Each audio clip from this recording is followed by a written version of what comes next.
এই ব্যস্ততার মাঝখানে অনেক দিন পর নিজের শহর থেকে বেরোনোর একটা সুযোগ পেয়েছি, সেটাও আবার আমাদের ম্যানেজার বাবু অনিকেতের মাধ্যমে। সকাল সকাল জিমের খাটাখাটনি কমপ্লিট করে আমরা রওনা দিলাম কলকাতার দিকে। আর অ্যাজ ইউজুয়াল আমাদের ম্যানেজার বাবু আজও লেট। আর লেট তো লেট, বর্ধমানের রাস্তাঘাট কাটাকুটি করে এমন অবস্থা, লেট হয়ে গেল আমাদের ডবল লেট। 15 মিনিট লেট হওয়া সত্ত্বেও আমরা ঠিকঠাক ট্রেন পেয়ে গেছি। হ্যাঁ, আজকে কলকাতা যাওয়ার মূল কারণটাই তো বলা হয়নি। ভাই আমাদের BMW G3 টেনার কিনেছিল এবং সেটার সার্ভিসিং করতে দেওয়া আছে কলকাতায়। মানে তোমরা একবার ভেবে দেখো, তুমি নিজের হোম টাউনে একটা বাইক চালাচ্ছ আর যেটা সার্ভিসিং করতে দেওয়া আছে একটা অন্য টাউনে, এবং সেটা নিতে যেতে হচ্ছে। এটা তখনই সম্ভব যখন তোমার কাছে অনেক অনেক অনেক টাকা থাকে। একটা ইম্পোর্টেড বাইক পুষে রাখা যে চারটিখানি কথা নয়, সেটা আমি অনেকের দিকে দেখেই বুঝতে পারছি।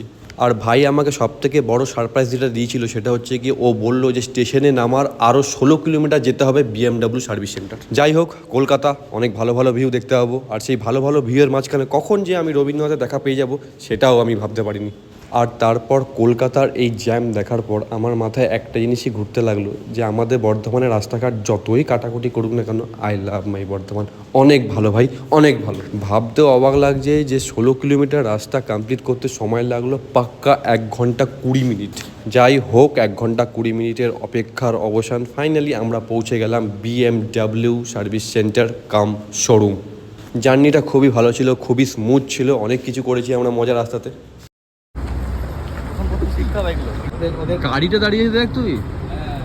ছেলেদের বাইকের প্রতি একটা আলাদাই ইমোশন জড়িয়ে থাকে, সেটা আলাদা করে তোমাদের বলার কিছু নেই। আর এখানে এসে আমি তো ভাই জাস্ট অবাক, এত ভালো ভালো বাইক, যা লোভ লাগছিল, জিপ থেকে জল পড়ছিল ভাই। আমারও অনেক দিনের ইচ্ছা একটু হায়ার সিসিতে, একটু হায়ার সেগমেন্টে যাওয়ার, কিন্তু অনেক কারণেই সেটা পিছিয়ে যাচ্ছে, হয়ে উঠছে না। BMWর আফটার সেল সার্ভিস খুবই ভালো। আমরা গিয়েই দেখছি বাইক আমাদের পুরো রেডি। ভাই বাইক হাতে নিয়ে একটুখানি টেস্ট করে নিতে চাইলো, যে না দেখি কি কি ঠিক করেছে।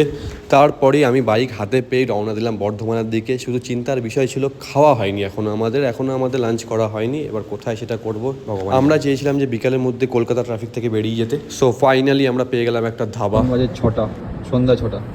আমরা এখন লাঞ্চ করছি। এখনো কিছু খাইনি, সকাল থেকে সেই সকালবেলা খেয়েছি পেট। এখন হবে আমাদের লাঞ্চ। এখন যদি এই সসটা খাই, এটা মনে হচ্ছে খেয়ে নিই। হ্যাঁ, আমি তো এটাই খেতে যাচ্ছিলাম। আর যদি 5 মিনিট দেরি হবে আমি এগুলোই খেয়ে নেবো। সিরিয়াসলি বলছি, আমি এগুলোই খেয়ে নেবো, যা হবে দেখা যাবে। খিদায় মারা যাচ্ছে। সন্ধ্যে 6:30টার সময় আমাদের লাঞ্চ হচ্ছে।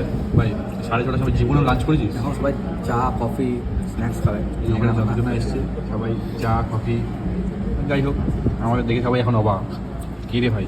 খাওয়া দাওয়া শেষে আবার রওনা দিচ্ছি আমরা বর্ধমানের উদ্দেশ্যে।